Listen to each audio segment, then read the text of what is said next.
Cancer एक ऐसी बीमारी है जिसमें जितनी जागरूकता हो उतना ही बचाव होता है। जितनी जागरूकता उसके लक्षणों की तरफ होती है उतना ही अर्ली डिटेक्शन होता है। जितना अर्ली डिटेक्शन होता है उतना ही इफेक्टिव ट्रीटमेंट होता है, और जितना इफेक्टिव ट्रीटमेंट होता है उतने ही हाई सर्वाइवल रेट्स होते हैं। अगर हम अंडाशय या ओवेरियन कैंसर की बात करें तो भारतीय महिलाओं में पाए जाने वाला ये थर्ड मोस्ट कॉमन कैंसर है, ब्रेस्ट और सर्वाइकल कैंसर के बाद। हालांकि 80% केसेस में इसका कोई कॉज नहीं मिल पाता है, पर 20% केसेस में ये एक जेनेटिक डिफेक्ट के साथ एसोसिएटेड होता है। जहां जेनेटिक डिफेक्ट होता है वहां पे हेरिडिटरी कंडीशन हो जाती है, यानी कि फैमिली हिस्ट्री पाई जाती है। देखा गया है कि जब भी जीन BRCA1 या BRCA2, BRCA1 या BRCA2 में कोई जेनेटिक डिफेक्ट होता है तो एक सिंड्रोम होता है जिसे HBOC सिंड्रोम कहा जाता है, या hereditary breast ovarian cancer syndrome. जिन महिलाओं में फैमिली हिस्ट्री होती है, मदर में, नानी में, मासी या सिस्टर में ब्रेस्ट या ओवेरियन कैंसर होने की, उनमें ब्रेस्ट या ओवेरियन कैंसर खुद होने की संभावना बढ़ जाती है। अगर हम और रिस्क फैक्टर्स की बात करें तो पहला रिस्क फैक्टर है एज। जनरली देखा गया है कि ये कैंसर 55 to 60 ईयर्स की एज में डिटेक्ट होता है। दूसरा रिस्क फैक्टर है हार्मोनल इम्बैलेंस। ऐसे कंडीशंस जिसमें नेचुरली एक हार्मोनल इम्बैलेंस बॉडी में प्रोड्यूस होता है, एक ऐसा इम्बैलेंस जिसमें ईस्ट्रोजन हार्मोन के लेवल्स हाई मिलते हैं लेडी में, या फिर बाद में उनसे प्रोलॉन्ग एक्सपोजर होता है, या प्रोजेस्टेरॉन हार्मोन के लेवल्स लो होते हैं या उनसे एक्सपोजर कम देर के लिए होता है।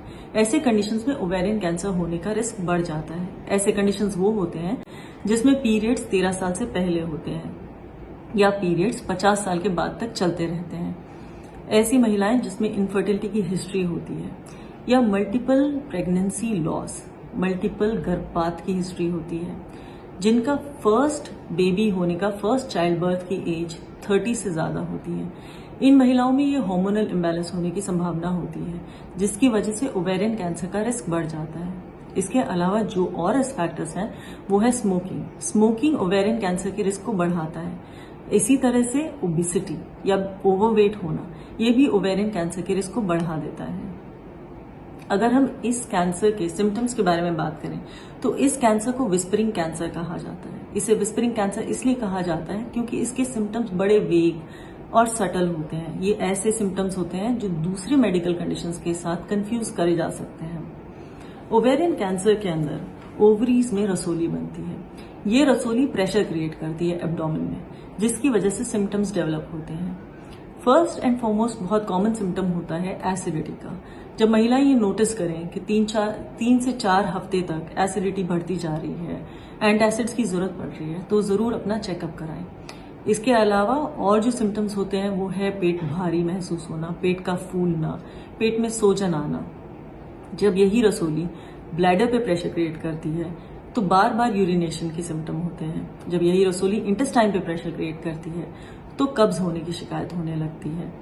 ये ट्यूमर्स और रसोलियां कई बार हार्मोन्स क्रिएट करती हैं, जिसकी वजह से 55 साल की एज के बाद या 50 साल की एज के बाद अगर महिलाएं नोटिस करने लगे कि उनके फेस पे अननेचुरली बहुत सारे बाल आ रहे हैं, चिन पे बाल आ रहे हैं, अपर लिप पे बाल आते जा रहे हैं, आवाज भारी होती जा रही, तो ये भी एक इंडिकेटर है कि कहीं ओवेरियन कैंसर तो नहीं। इसके अलावा जब कैंसर स्प्रेड करता है तो वीकनेस डेवलप होती है, सडन वेट लॉस होता है, ब्रेथलेसनेस के सिम्टम्स आने लगते हैं।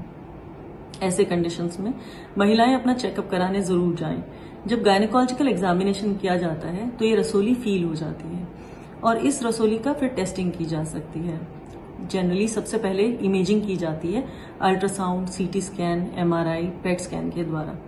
ये रसोलियां ट्यूमर मार्कर्स क्रिएट करती हैं जो ब्लड टेस्ट में डिटेक्ट हो जाते हैं, जैसे कि CA125, CEE, alpha feto protein या HE4। ऐसे ट्यूमर मार्कर्स ब्लड टेस्ट में इजीली डिटेक्ट हो जाते हैं। बट ये ट्यूमर मार्कर्स कैंसर होने की संभावना या रिस्क को डिटेक्ट करते हैं। डेफिनेटिव डायग्नोसिस सर्जरी के वक्त ही होता है। सर्जरी के वक्त टाइप ऑफ कैंसर और स्टेजिंग का पता चलता है और उसी के हिसाब से ट्रीटमेंट डिसाइड होता है। जो ट्रीटमेंट होता है ओवेरियन कैंसर का वो डिपेंड करता है कि कौन से टाइप का कैंसर है, किस स्टेज पे है, पेशेंट की एज क्या है, पेशेंट का वेट क्या है, उस हिसाब से स्टेजिंग की जाती है। स्टेज 1 होता है जब वो कैंसर सिर्फ ओवरीज तक सीमित है, अंडाशय तक सीमित है। स्टेज 2 तब होता है जब वो अंडाशय को क्रॉस करके पेल्विक एरिया में फैल जाए। स्टेज 3 तब होता है जब वो पेल्विक एरिया को क्रॉस करके एब्डोमेन में फैल जाए, और स्टेज 4 तब वो होता है जो एब्डोमेन को क्रॉस करके ट्यूमर सेल्स पूरी बॉडी में स्प्रेड कर जाए। इन हिसाब से ओवेरियन कैंसर की स्टेजिंग और ट्रीटमेंट की जाती है। ट्रीटमेंट की मोडालिटीज होती हैं सर्जरी, कीमोथेरेपी, सर्जरी और कीमोथेरेपी दोनों, या रेडिएशन थेरेपी। वो डिपेंड करता है पेशेंट के ऊपर, उसके ओवेरियन कैंसर के टाइप पे, उसकी स्टेजिंग, उसकी एज और वेट पे। अगर हम प्रिवेंशन की बात करें कि हम ओवेरियन कैंसर से कैसे बच सकते हैं, तो सबसे पहला है कि जो एट रिस्क पॉपुलेशन है, जिसमें ऑलरेडी एक फैमिली हिस्ट्री है ओवेरियन या ब्रेस्ट कैंसर की, वो महिलाएं अपनी जेनेटिक टेस्टिंग कराएं। उनके ब्लड टेस्ट से ये पता लगाया जा सकता है कि BRCA1, BRCA2 जीन में क्या म्यूटेशन है, क्या डिफेक्ट है, और अगर उसमें पाया जाए तो वो ये चॉइस कर सकती हैं कि क्या वो अपनी ओवरीज प्रिवेंटिवली रिमूव करवाना चाहती हैं।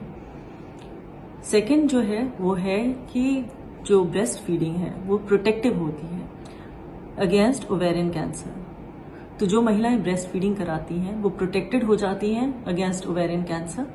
थर्ड है ओरल कॉन्ट्रासेप्टिव पिल्स। देखा गया है कि जब ओरल कॉन्ट्रासेप्टिव पिल्स की यूसेज 5 साल से ज्यादा होती है तो ऐसी महिलाओं को बचाव होता है ओवेरियन कैंसर से। इसके अलावा लाइफस्टाइल मॉडिफिकेशंस, हेल्दी फूड खाना, वेट अपना बॉडी मास इंडेक्स एज के हिसाब से, हाइट के हिसाब से नॉर्मल कैटेगरी में रखना। हेल्दी फूड्स में आते हैं high fibre diet, high fibre salads, fruits और होल ग्रेन फूड्स खाएं। Processed and sugary foods, aerated drinks avoid करें। स्मोकिंग छोड़ दें।